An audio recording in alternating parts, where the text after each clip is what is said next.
guys, Vas here from Aussie Playground, and this is my review of the Thunder Tiger eMTA G2. Now this is a 1/8 scale 4-wheel drive brushless monster truck that does come ready to run with the exception of batteries and charger. Now the truck does have a very unique look with side access battery hatches designed to make life a little easier when you're swapping over your batteries. However, we will get into that a little bit later on. It does come equipped with 8 plastic body shocks and plastic shock caps, and the little reservoirs are actually fake, they don't do anything. The chassis is also made entirely of plastic, which hides the very capable 150 amp rebranded Hobbywing ESC and sleeper clutch. Alright guys, now I'm not going to lie to you, the review for this truck is not going to be a super glowing one. There are some positives and some things that really appeal to me about the truck, but unfortunately there is also quite a long list of negatives that I'll be discussing with you very shortly. However, before we get stuck into all of that, I'm going to very quickly point out the remote.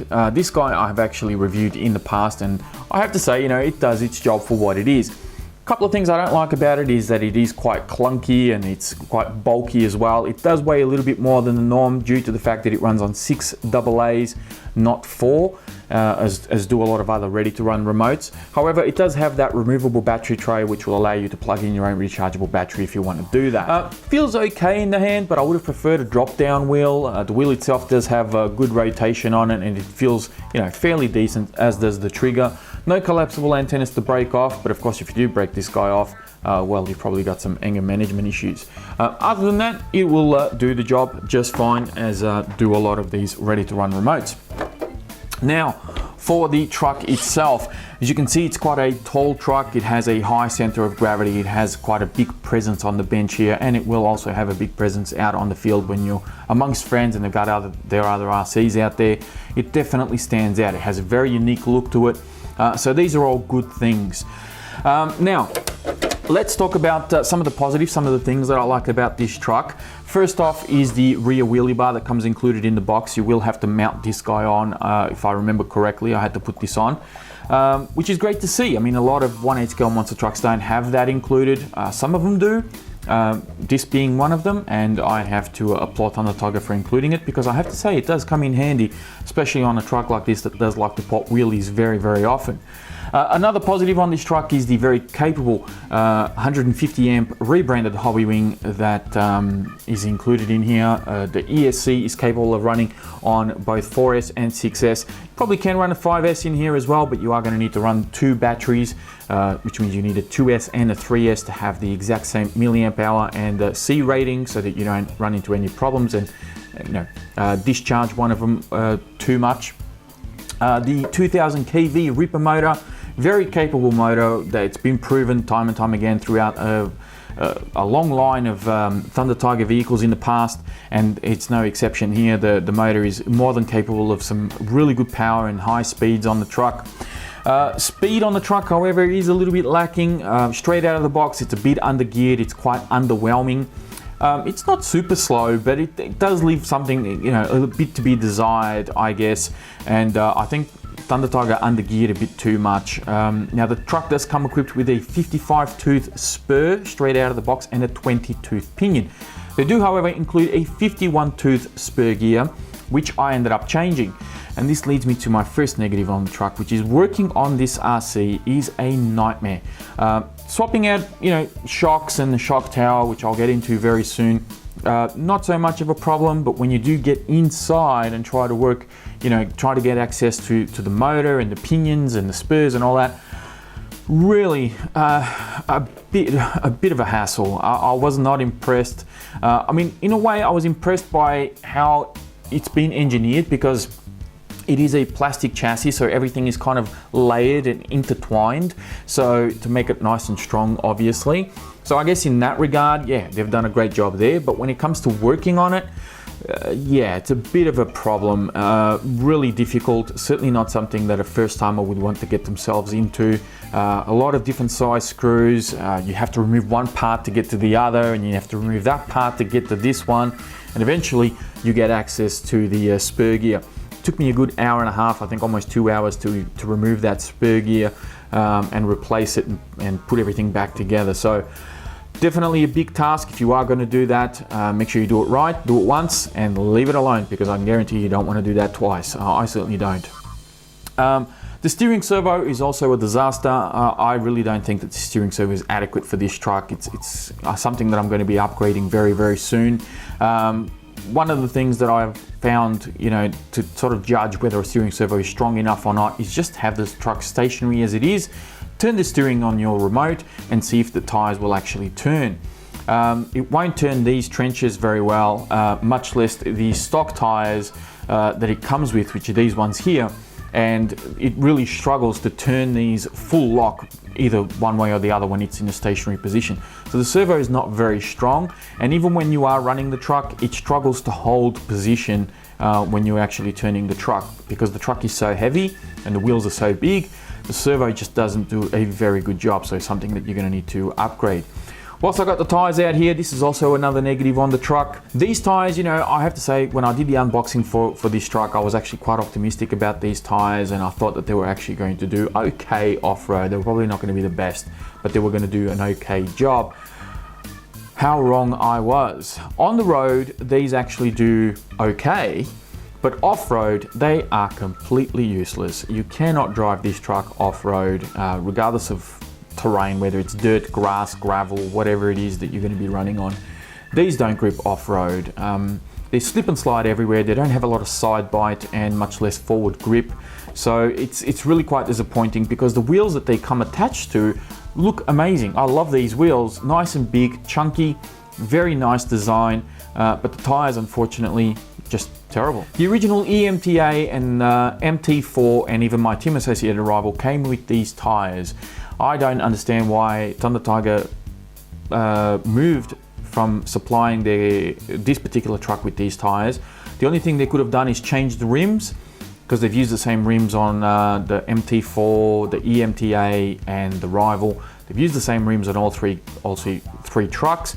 Put a new set of rims, use the same tires, and it would have been enough. To change the rim and the tire and just mess it all up is really quite disappointing. I would have preferred they've used these. They're good all-round tires.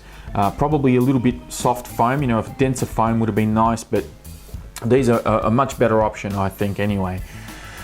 The body is also something that unfortunately hasn't lasted very long. This is my second body.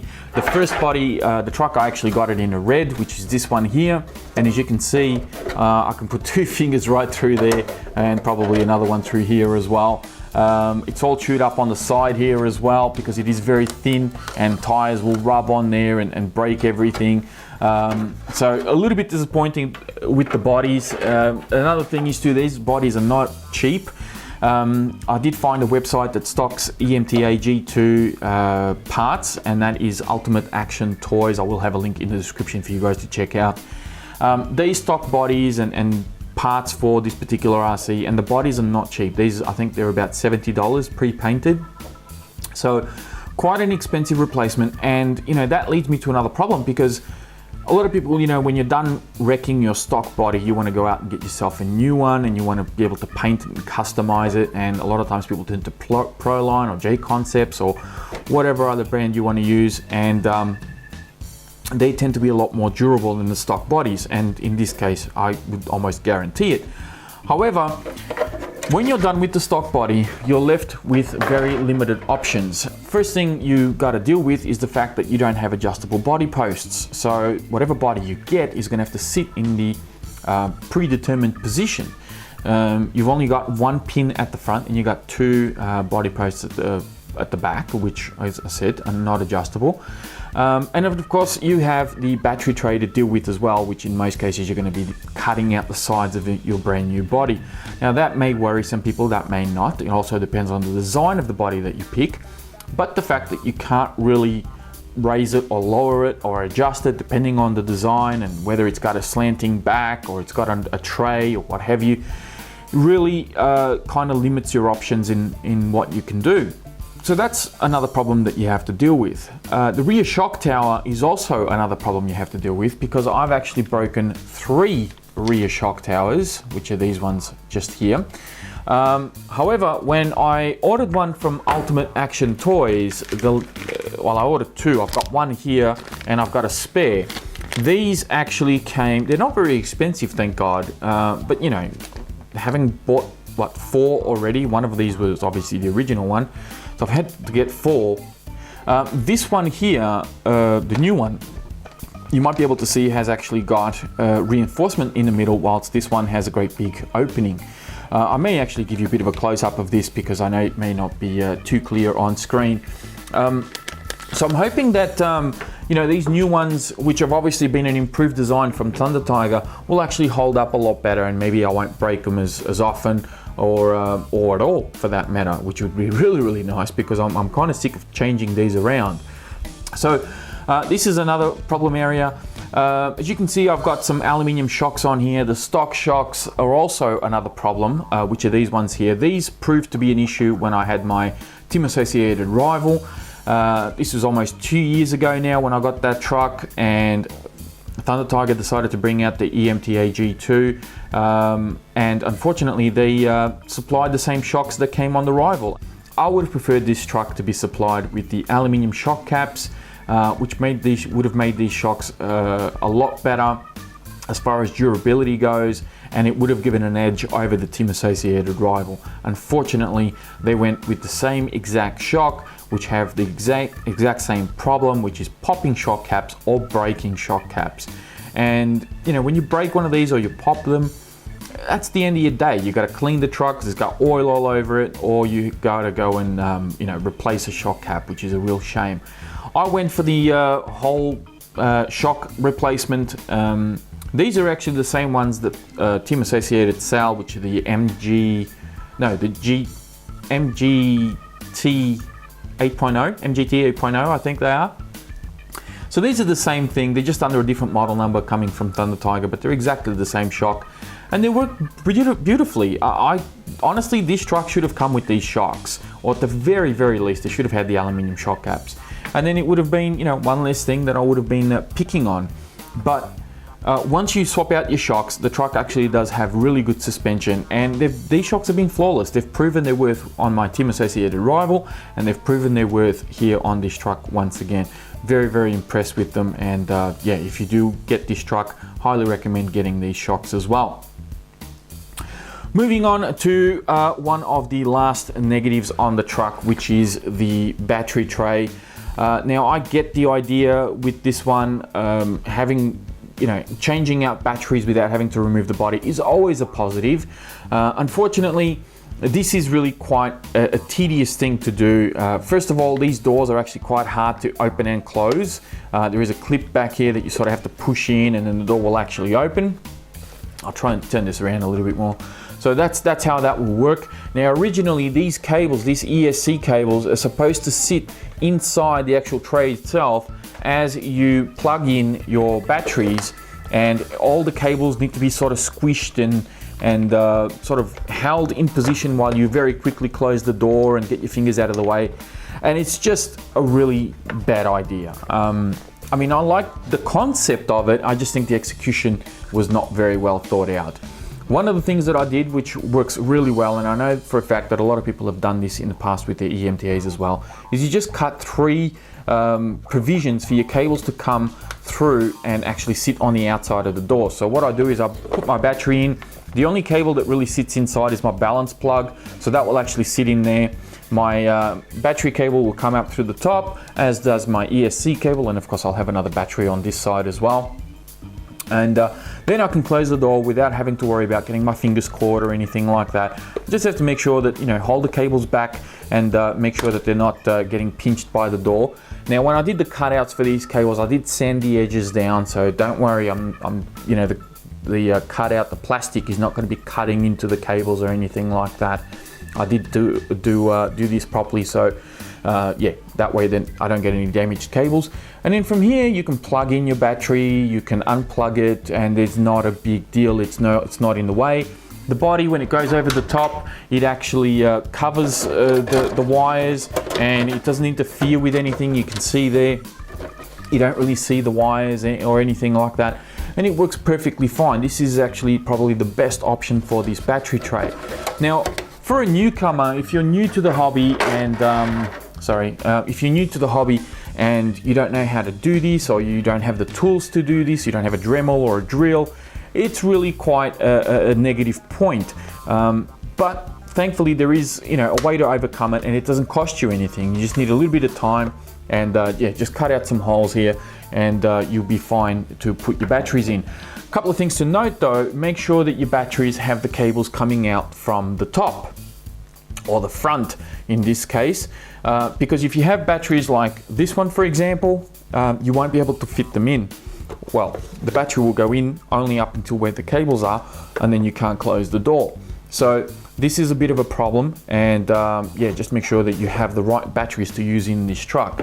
Batteries like this one here, for example, where the cables are coming out through the side, or where the cables are really thick, you are going to also have a bit of a problem trying to feed, get the cables to come through and not interfere with the batteries and all this. And that is, of course, if you don't do the cutouts, you're going to have all sorts of issues. And now my battery's stuck in there and I can't get it out. So the battery tray, I get the idea. I like what Thunder Tiger are trying to do here. I just don't think that they've executed this 100%. I think it needs a little bit more thought, and hopefully in future designs they may have you know, the allowances for the cables to actually sit on the outside of the battery tray, and that way you know, you're less likely to get your fingers caught. Everything just works a little bit nicer, and it's all factory done, and it's a much better design. So that is the issue that I've had with the battery tray. As I said, you've got the steering servo, the shocks, the rear shock tower, non-adjustable body posts. The body is not great. The tires are pretty much useless off-road, and you know, you have a high center of gravity truck which doesn't handle all that great. But with all that said, there is a certain appeal about this truck that I like. Even though I've had to spend a little bit of money on it, and I've had to make a little bit of modifications and kind of grow a bit of patience with the battery tray, there is a certain appeal about this truck. It looks different from anything else. It has a very unique chassis, which keeps everything sort of almost dust free. I still get a bit of dirt getting into the battery tray. Some of that is due to the holes that I cut out for the cables to come out of. But for the most part, the truck stays nice and clean. I don't have issues with shocks now that I've upgraded them. The wheelie bar is really nice to have, and it does have an adjustable slipper clutch, which, you know, if you tighten it up, you're going to have wheelies non-stop. If you loosen it up, you're going to have a little bit more traction. But the steering servo is certainly something that needs to be addressed, I believe, by Thunder Tiger, because it's hopeless in this truck. It really does not perform. Which is quite contrary to the ESC and the motor, which have always been good on their other cars, and it's good here without a doubt. Gearing on the truck is definitely something that you know, it's required by the end user to get some more speed out of it. I know that the original eMTA came out of the box geared a lot better. This one has taken a bit of a step backwards. And it does, you know, the truck needs a little bit of work. It needs a bit of attention, and it needs a bit of work. But with all that said, you know, if you want something a little different, if you want to perhaps invest a bit of time and even a bit of money into, you know, quite a unique looking monster truck, then the eMTA or even the eMTA G2 could be one that you might want to look into. I certainly don't hate it, but it's, you know, it's a truck that's grown on me as I've modified it. I've actually started to enjoy it a little bit more. This is just fun to do monos with, do some jumps with, do some backflips with. It's just a muck around truck. That's really the best way to put it. That is my review of the Thunder Tiger eMTA G2. If you like this review, please be sure to give the video a thumbs up. Don't forget to check the video description for more information on the truck, as well as a link to my Facebook page. I thank you all very much for watching, and I'll speak to you next time.